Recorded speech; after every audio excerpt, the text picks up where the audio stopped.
ہیبت ایمان کچھ ایسی کہ خود ابلیس بھی، ہیبت ایمان کچھ ایسی کہ خود ابلیس بھی چھوڑ دیتا راستہ حضرت عمر فاروق کا۔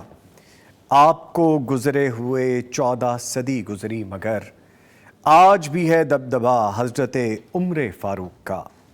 قوت طاغوت ہوگی لرزہ براندام پھر، قوت طاغوت ہوگی لرزہ براندام پھر، نام تو لیجئے ذرا حضرت عمر فاروق کا۔ شہادت سیدنا عمر فاروق رضی اللہ تعالیٰ عنہ کے حوالے سے بات کرنی ہے۔ معزز مہمان اسٹوڈیوز میں موجود ہیں، تعارف کرواتا چلوں، ڈاکٹر حسن مدنی صاحب ہیں۔ آپ معروف علمی خاندان کے چشم و چراغ ہیں، مستند عالم دین، دانشور، ماہر مدرس اور محقق لکھاری ہیں۔ آپ ایک معروف دینی ادارے جامعہ لاہور اسلامیہ کے مدیر ہیں۔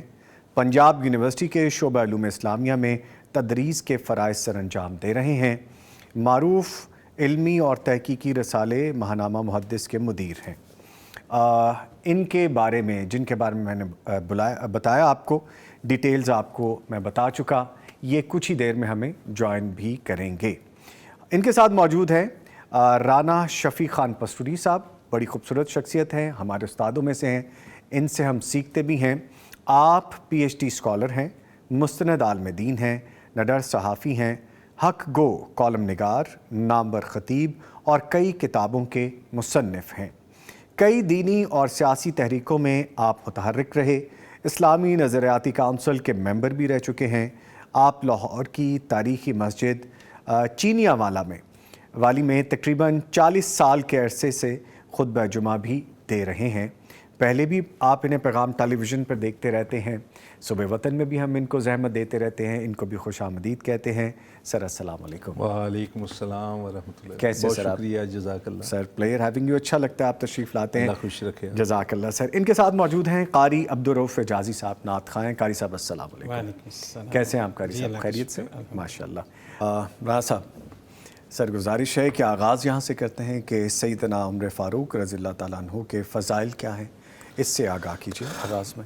ہمارے لیے سعادت ہے کہ ہم یہاں کائنات کی ایک عظیم ترین ہستی اور پیارے رسول صلی اللہ علیہ وسلم کے عظیم ترین ساتھی اور تاریخ اسلام کے بہترین معزز ترین فرد کے بارے میں کچھ بات کرنے کے لیے یہاں بیٹھے ہیں۔ اور میں یہ سمجھتا ہوں کہ ان کا ذکر کرنا، ان کے حوالے سے بات کرنا، یہ بھی در حقیقت ذکر اللہ ہے، سنت اللہ کے حوالے سے، اور ہمارے لیے باعث سعادت ہے۔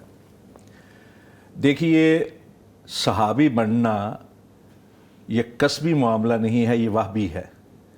اللہ نے جس کو چنا ہے سونے نبی کی مصاحبت کے لیے، اللہ نے چنا ہے۔ جی، ورنہ آپ مکہ میں دیکھیں کتنے لوگ تھے جو آپ کے خاندان کے تھے، آپ کو بہتر سمجھتے تھے، اچھا سمجھتے تھے، اچھا جانتے تھے، لیکن جیسے ہی آپ نے نبوت کا اعلان کیا دشمن بن گئے۔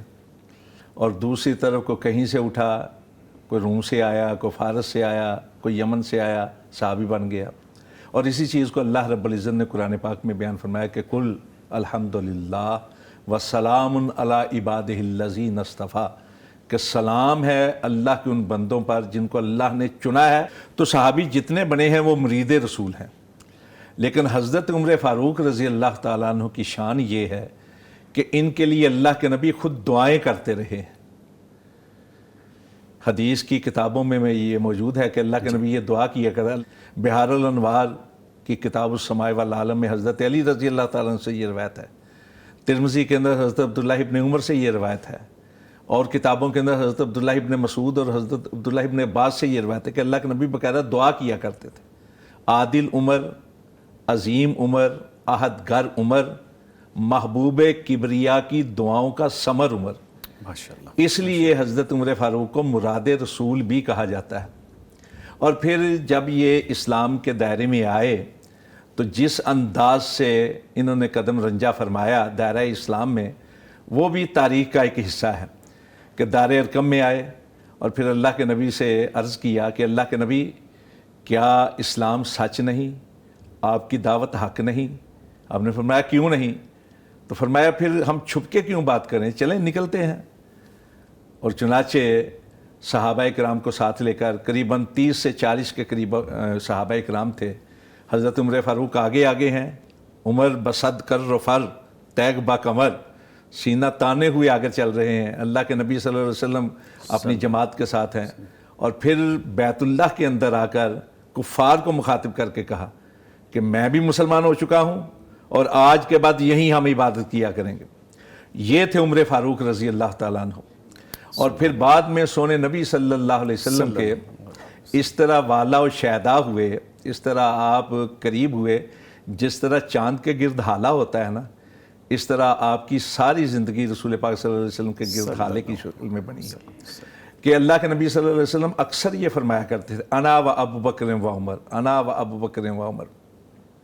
بلکہ بخاری مسلم کے اندر ایک روایت ہے، حدیث کی دوسری کتابوں میں بھی ہے، بحار الانوار میں بھی ہے، کہ جب حضرت عمر فاروق رضی اللہ تعالیٰ عنہ کو شہید کیا گیا تو حضرت عبداللہ ابن عباس رضی اللہ عنہما کہتے ہیں، اور کون ہے عبداللہ ابن عباس؟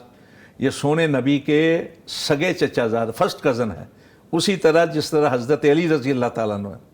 یہ کہتے ہیں کہ لوگ گردا گرد کھڑے تھے، آپ کی میت پڑی ہوئی تھی، تو لوگ کھڑے تھے صحابہ کرام اور مغفرت کی دعائیں کر رہے تھے کہ ایسے میں ایک شخص نے میرے کندھے پہ آ کے ہاتھ رکھا اور کہا کہ عمر، تیرے جانے کے بعد اب میرے لیے کوئی ایسا فرد نہیں بچا کہ جس کی زندگی کو نمونہ بنا کر میں اعمال کو اختیار کروں، اور مجھے یقین تھا کہ تو اپنے بہترین ساتھیوں کے ساتھ جا ملے گا، اس لیے کہ میں اللہ کے نبی صلی اللہ علیہ وسلم سے اکثر سنا کرتا تھا کہ خرج تو انا و ابو بکر و عمر، دخل تو انا و ابو بکر و عمر، جے تو انا و ابو بکر و عمر، ذہب تو انا و ابو بکر و عمر۔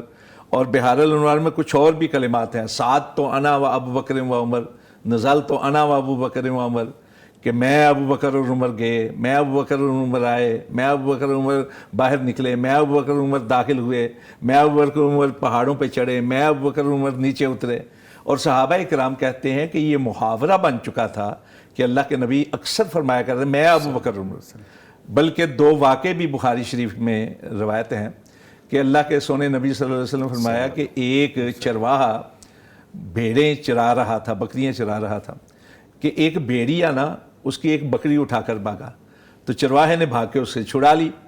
تو بھیڑیے نے کہا آج تو نے چھڑوا لی ہے نا، اس دن کیا ہوگا جب کوئی ان کا چرواہا نہیں ہوگا اور میں ہوں گا؟ تو صحابہ کرام نے یہ بات سنی، کہا سبحان اللہ، کیا بھیڑیا بھی کلام کرتا ہے؟ تو سونے نبی نے ارشاد فرمایا کہ انی اومن بذالک و ابو بکر و عمر، کہ اس پر میں ایمان لایا، بھیڑیے کے کلام کرنے پہ میں ایمان لایا، ابو بکر ایمان لائے، عمر ایمان لائے، یعنی ابو بکر و عمر موجود نہیں، لیکن اللہ کے نبی نے اپنے ایمان کے ساتھ ان کے ایمان کو شامل کیا ہے۔ اچھا، پھر دوسرا واقعہ بیان کیا کہ ایک آدمی نے حال کے اندر جوتی ہوئی تھی گائے، جی، تو اس گائے نے کہا میں اس کام کے لیے تو پیدا نہیں ہوئی، یعنی اپنے مالک کی شکایت کی۔ تو یہاں بھی صحابہ کرام نے یہی کہا سبحان اللہ، کیا گائے بھی کلام کرتی ہے؟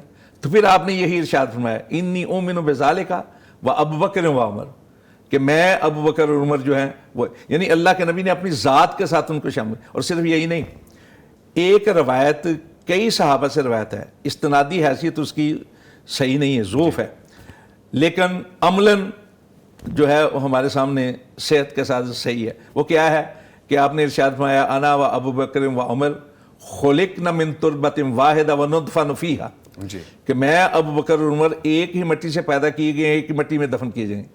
یہ روایت اگرچہ کئی صحابہ سے روایت ہے لیکن استنادی حیثیت کمزور ہے، لیکن عملاً کیا ہے کہ آپ دیکھیے رسول پاک صلی اللہ علیہ وسلم جب آپ نے دنیا سے رخصتی اختیار کی، انتقال کیا، وفات ہوئی آپ کی، تو آپ کو اسی جگہ پہ دفن کیا گیا جہاں آپ کی وفات ہوئی تھی، یعنی حضرت ام المومنین حضرت عائشہ صدیقہ رضی اللہ تعالیٰ عنہ کے حجرے کے اندر۔ تقریباً 2.25 سال کے بعد حضرت ابوبکر صدیق فوت ہوئے تو وہ بھی وہیں دفن ہوئے، اسی مٹی کی چادر کے نیچے جہاں اللہ کے رسول آرام فرما رہے ہیں۔ اور پھر حضرت عمر فاروق رضی اللہ تعالیٰ عنہ 10 سال 6 مہینے 4 دن کے بعد دنیا سے رخصت ہوئے تو وہ بھی اسی مٹی میں چلے گئے۔ اور یہاں معاملہ یہ ہے کہ مجمع البیان کے اندر علامہ ہاشمی نے ایک روایت نقل کی اور باب باندھا ہے کہ یدفنو فی التربۃ التی خلق منہا، کہ آدمی اس مٹی میں دفن ہوتا ہے جہاں سے وہ پیدا کیا گیا۔ اور یہ روایت بیان کی انہوں نے ایک حدیث کے ساتھ کہ ایک حبشی مدینہ طیبہ میں فوت ہوا تو اللہ کے نبی نے کہا کہ جو آدمی جہاں پیدا ہوا نا جس مٹی سے اسی میں دفن ہوتا ہے۔ اچھا، اس بات کو نقل کیا ہے منہا خلقناکم وفیہا نعیدکم ومنہا نخرجکم تارۃ اخری، اس آیت کی تفسیر کے اندر امام بغوی نے نقل کیا ہے، علامہ آلوسی نے نقل کیا ہے، علامہ قرطبی نے نقل کیا ہے۔ یہی چیز کتاب الجنائز مستدرک حاکم کے اندر حضرت ابو سعید خدری رضی اللہ تعالیٰ عنہ سے روایت ہے۔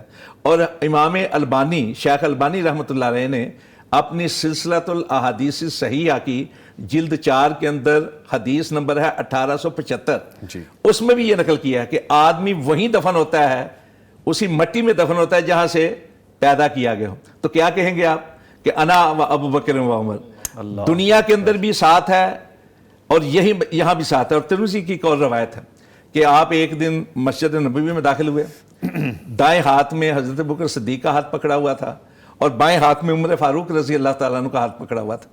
اور پکڑا کس نے تھا؟ اللہ کے نبی، یہ نہیں کہ ہاتھ میں ہاتھ تھا، جی پکڑا ہوا تھا۔ الفاظ ہے آخذو بِأَيْدِيهِمَا، اللہ کے نبی نے دونوں کے ہاتھ پکڑے ہوئے تھے۔ داخل ہوئے اور کیا کہا؟ ہَٰكَذَا نُبْعَثُ یوم القیامہ، قیامت کے روز بھی ہم اسی طرح اٹھائے جائیں گے۔ سبحان اللہ۔ دل تو نہیں چاہتا کہ میں روکوں اس بات کو یہاں پہ، لیکن چونکہ ایک وقفہ ہے ہم اس کو آگے لے کے چلیں گے، انشاءاللہ مزید ڈیٹیل جانیں گے۔ ہمارے ساتھ موجود ہیں جی رانا شفیق خان پستوری صاحب، اور یہ ہمیں آگے بھی جوائن کریں گے، جبکہ قاری عبدالرؤف اعجازی صاحب آپ تشریف لائے۔ سر آپ کا آنے کا بہت شکریہ۔ ملتے ایک چھوٹے سے وقفے کے بعد، ہمارے ساتھ رہیے گا۔